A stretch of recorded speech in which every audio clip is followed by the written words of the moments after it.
Hey guys, I wanted to make this quick tutorial just to go over how to present successful oral presentations. Please excuse me, I'm a little bit sick, so I'm going to take a lot of pauses and hopefully get through this, probably not eloquently, but as well as I possibly can. So I know a lot of you are already getting started on your presentation. Thank you for that. You are selecting your fairy tales. Wonderful. This week you are doing a presentation plan and an annotated bibliography. And what I can share with you is just my years and years of experience having done these kinds of assignments. I want to give you some advice. I want to give you some tips. I think, I want to give you like an idea of what it takes to create an A-level presentation. So let's get started. The first thing that I would like to introduce is what it takes what you yourself individually can bring to an oral presentation. I had a speech class like such a long time ago when I was a student your age probably, and my teacher said that even though you're working with a group, even though a lot of the power is out of your hands, you can still individually bring a certain element to the presentation that can save it, even if, assuming that it's a disaster of a presentation. You yourself, your contribution can save that presentation. Your contribution can make an already good presentation great. So what I'm trying to say is that even though you're evaluated as a group, the individual, him or herself, can actually bring a lot.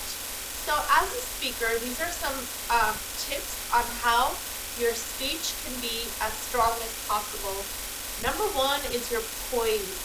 You want to maintain a calm exterior even if your emotions are rattled and nervous. I get stage fright. I do. Every time I walk into a classroom and it's like a bunch of students sitting there staring at me on the first day of class, I start to sweat. I get very nervous. And then I start to fidget and I start to hesitate, and there's a lot of that I say. So I understand what it's like to be nervous. I really do. I've always been a shy student. So if you are shy, if you are an introvert, you are in my team.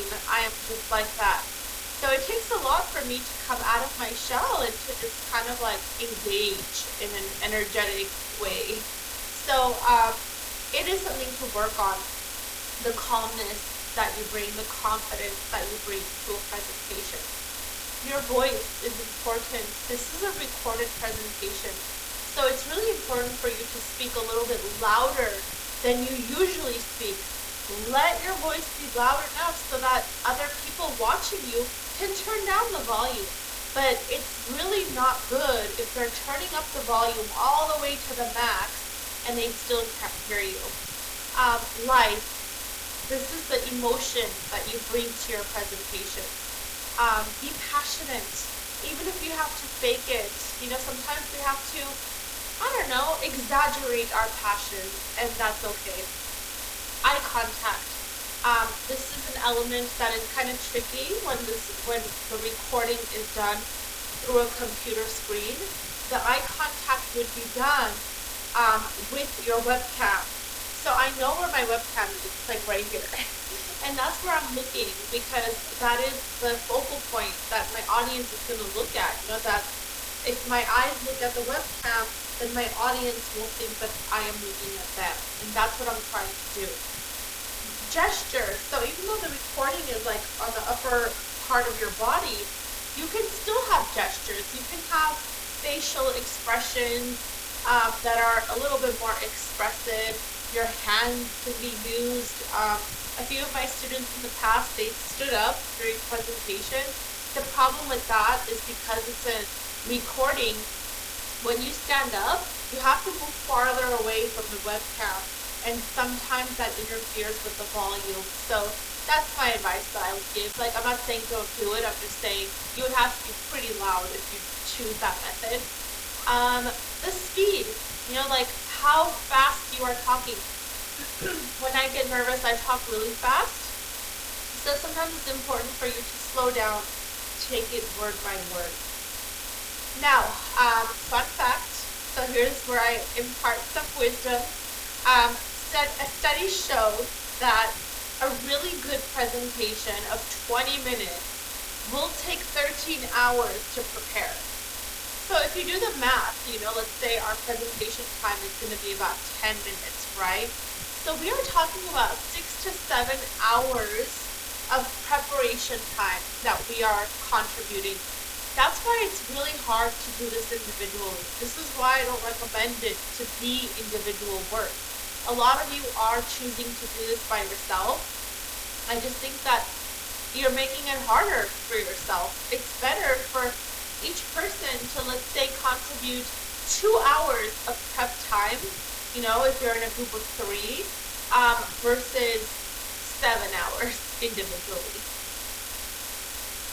There is such a thing as death by PowerPoint. So let me explain what that means. This is when your PowerPoint dominates the presentation. When you have too much on your PowerPoint, that is death by PowerPoint. You do not want to avoid losing the attention of your audience.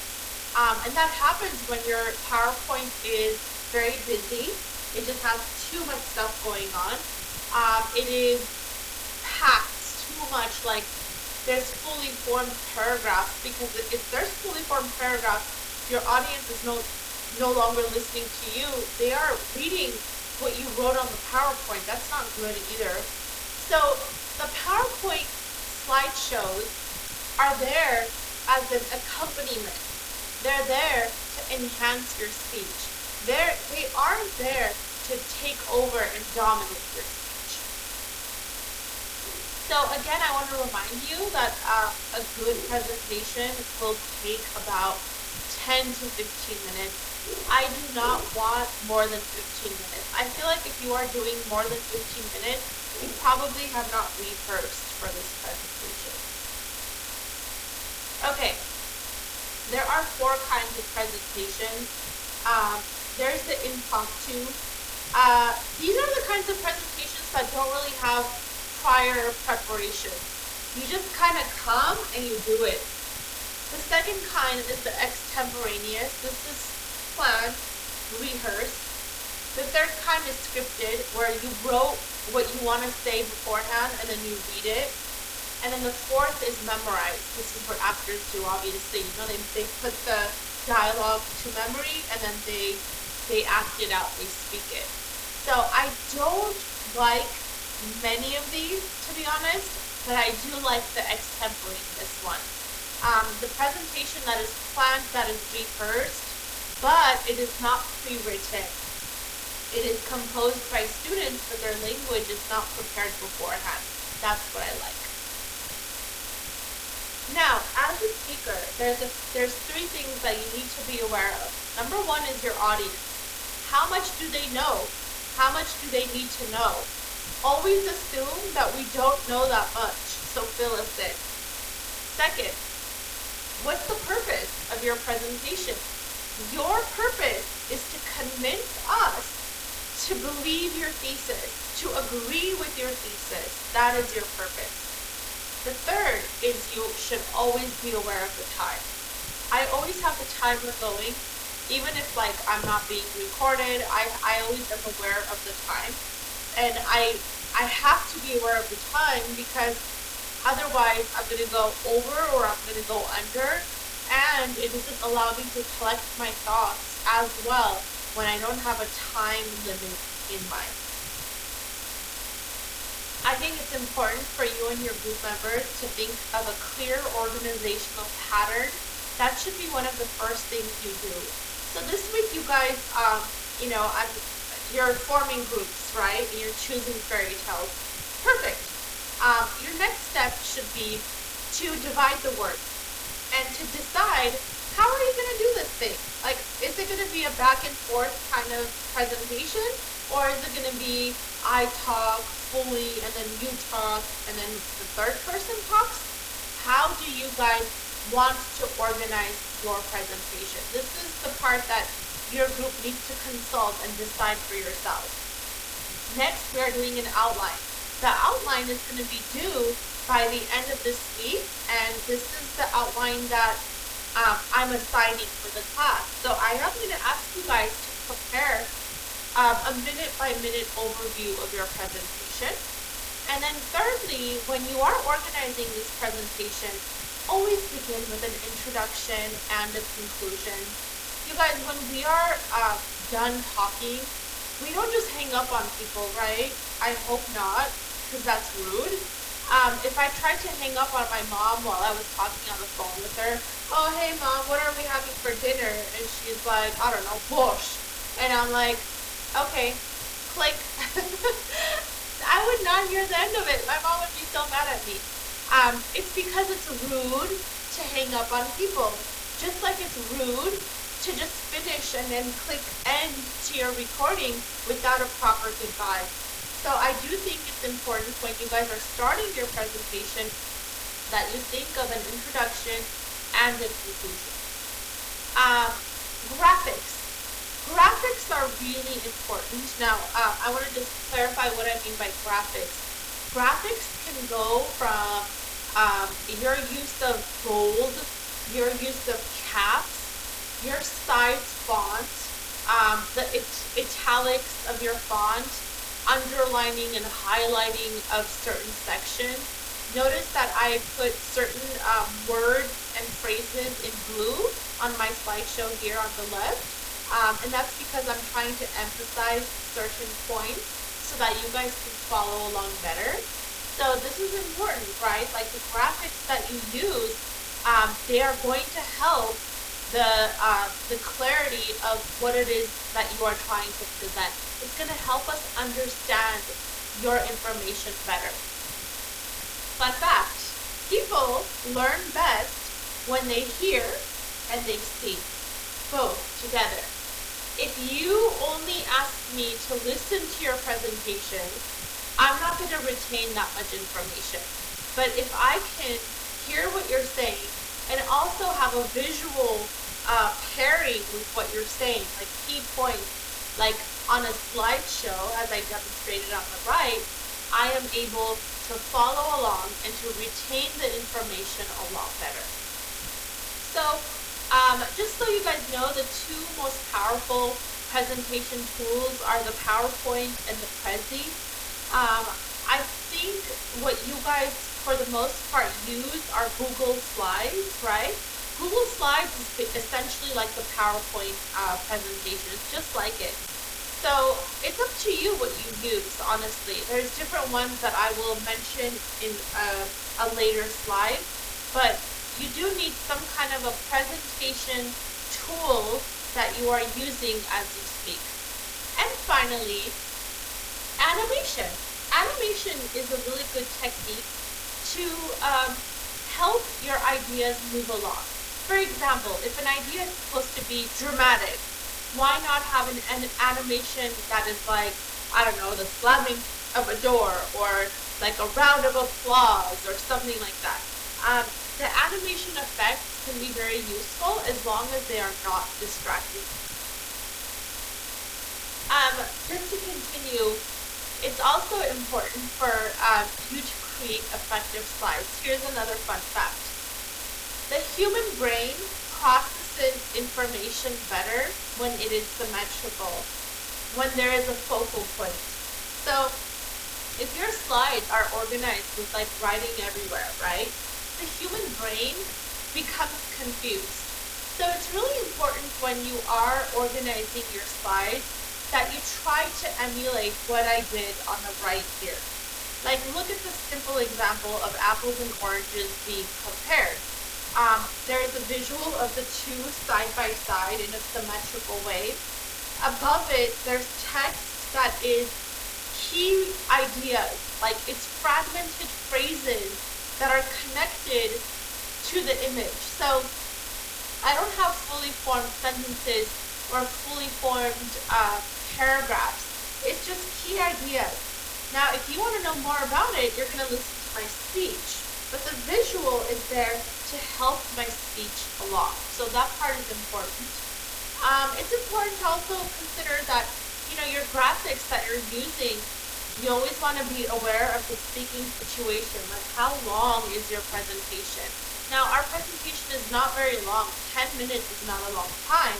So it is important for you to just consider that, and when you are choosing the graphics, you don't want to choose stuff that's going to be very time consuming to go over. And then of course, graphics can help with the organization of your presentation. Like the slide on the right is very neatly organized. I can see the bullet points, I can see the key ideas, I can see the visuals. It's easy to understand. My next point is an important one, so please pay attention. This slide is going to tell you the difference between the B and the A presentation. I know a lot of you, probably all of you, want an A. And so I'm just trying to help you get it. Step 4 in my advice to you is the language that you use while you are presenting. So I want to give you guys a demonstration, and I'm going to act it out, okay? So let's say I'm in a group with 2 other people. So hello, I'm Jasmine. I'm presenting alongside Bob and alongside Mary. So let's say I'm the first speaker. I'm going to be speaking my section. Now, an advanced organizer is a little introduction of what you're going to say before you start saying it. So an advanced organizer is kind of like a topic sentence. So I say, hello class, my name is Jasmine. I'm going to discuss the context of these 3 fairy tales that we chose. So I'm announcing what I'm going to say, and then I begin. The first fairy tale begins with blah, blah, blah, blah, blah, okay?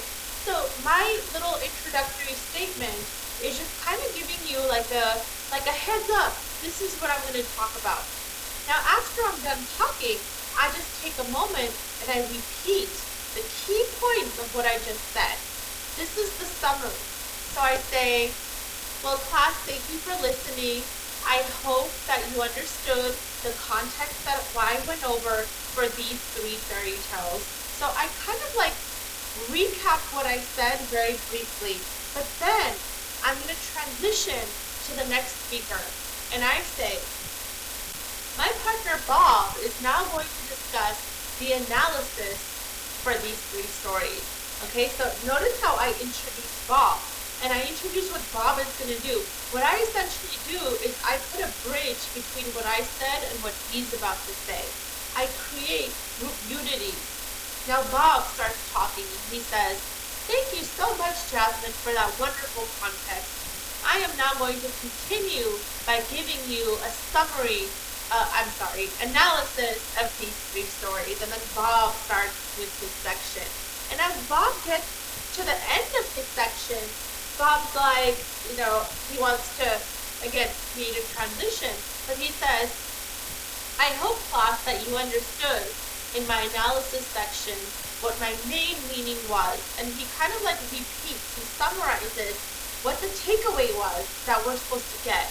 And then he says, now my partner Mary is going to cover some very interesting counter arguments.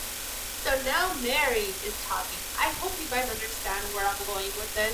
Do you guys see how even if you record your presentation separately, you can still put it together with these 3 things, with advanced organizers, summaries, and transitions. That is the difference between the B presentation and the A presentation.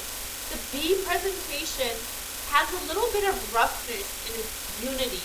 The A presentation not only meets the requirements, but it is also a polished presentation where the speakers acknowledge one another, where they show that they are a group, they are not just an individual element. So I hope you guys will have enough time and you will put enough effort to just include these things in the language that you use when you are presenting. Now, I know you guys are super busy, so I say this with full awareness that we are reaching, the end of our semester, where students get very, very busy. I do know that there's a holiday coming up, so I acknowledge all of that. Okay. Now, what I want to say is that rehearsals are important. I recommend at least one rehearsal, at least one, where you guys decide when you're like, we're gonna come on Zoom on this time at this time on this day, and we have an hour, and we're just gonna rehearse with one another.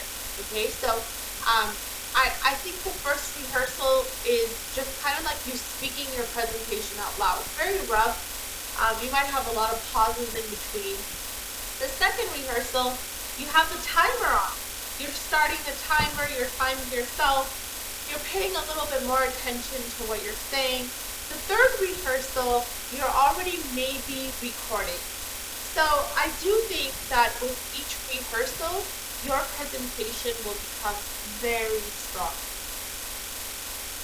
So I put on the right side, I put some links for you guys, okay? So the first link is a screen recorder. It's called Screencast-O-Matic. I really like this tool.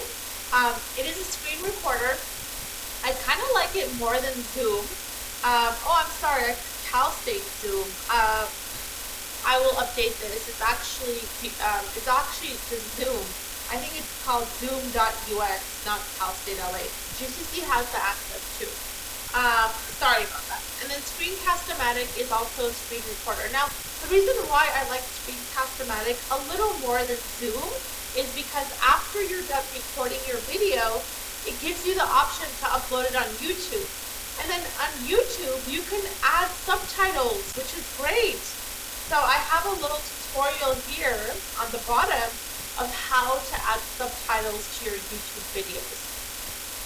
You can do the same thing with Zoom, but I think you first have to download it and then upload it as a YouTube video. It just doesn't give you that automatic choice to upload it onto YouTube, if you know what I mean. And then the video preparation tools. Some of my students told me that they use YouTube for video editing. I didn't even know you could do that, so I don't know. Check it out. Also, Adobe Spark is a really good video editing tool. I took one workshop on it and I was fascinated, but I just don't know enough about it to give you guys a clear idea. Okay, so I've done this for many years, like I said in the beginning. I know what works, I know what doesn't, so I do have some advice I would like to give you. My first advice is always record in a quiet room. Do not record outside. I've gotten some terrible experiences with this where students recorded outside, and because of the background noise, it might even be like a quiet evening, but because of the background noise, it creates static in the video, and you don't want that. So quiet room. If need be, go to the bathroom of your house. Number two, I've mentioned this before, look directly into the camera as you are recording.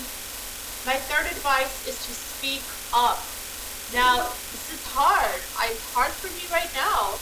My voice hurts, and I'm speaking up because I want to be loud enough, first of all, for the AI that is going to be capturing my voice and making it into subtitles, for it to know what I'm saying. And also I want to speak up because I want to make sure that you guys can hear me. You can adjust the volume on your screen. My fourth advice, enunciate. Say the words clearly. Say every syllable. I mean, don't talk like that. That's silly. But you know what I mean. Enunciate. Speak slowly and say each word fully. Don't mumble. And finally, bring energy into your speech, even if you don't feel it. If you are bored, your audience is for sure going to be bored. Nobody wants to be bored. I do not want to be bored, and I'm sure you don't either.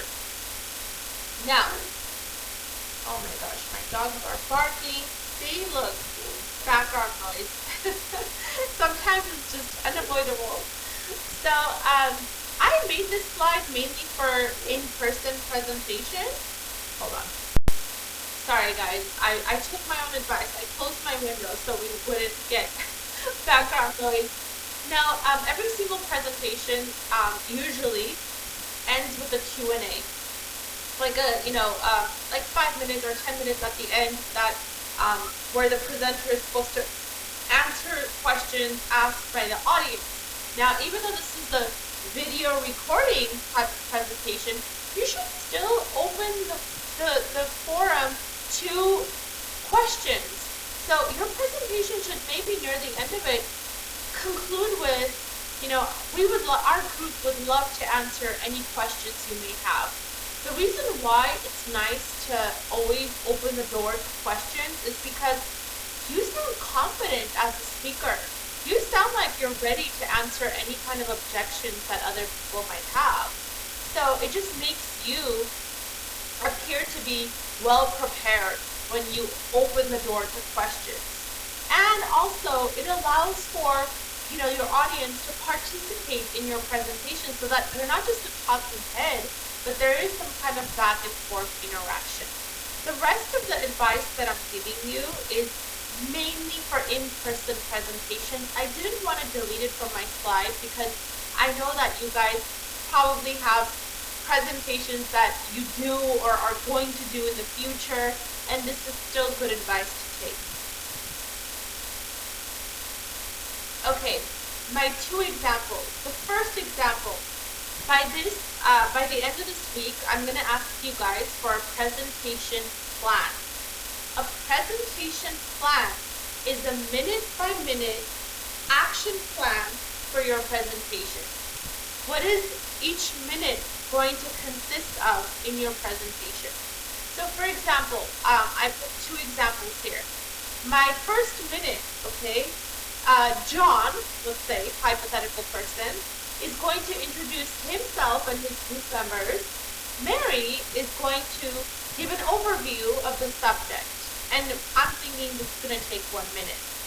Then I'm thinking 2 more minutes are needed for John to introduce this and this, and for Mary to do this and this. So do you guys see what I mean when I say minute by minute action plan of your presentation? I would like you guys to divide your presentation into parts, into time parts.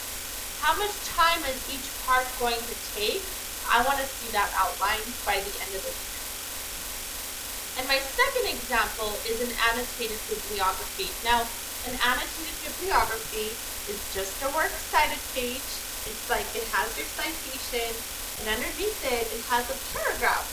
The paragraph gives a summary of the source, and it lets your reader know how am I going to use this source in my presentation. So let's do a little recap of what is needed in these sources. You need to have 3 primary sources. The old version of the fairy tale you chose, the middle version, and the new version. Then you need 2 outside sources, 5 total. So I want to have an annotated bibliography that has more than 5 sources on there. Why? Because I'm going to be looking at the credibility of your sources. If I feel like one of your sources is not credible, I'm going to let you know. So I want you to have a backup source just in case one of them doesn't quite work. And that's what an annotated bibliography is. It gives you like a little summary.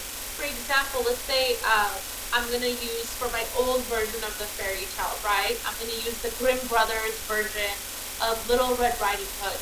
So I give a little summary of the Grimm Brothers version of Little Red Riding Hood, and then underneath that paragraph, I'm going to say, this is going to be used as the original version of the fairy tale in our presentation.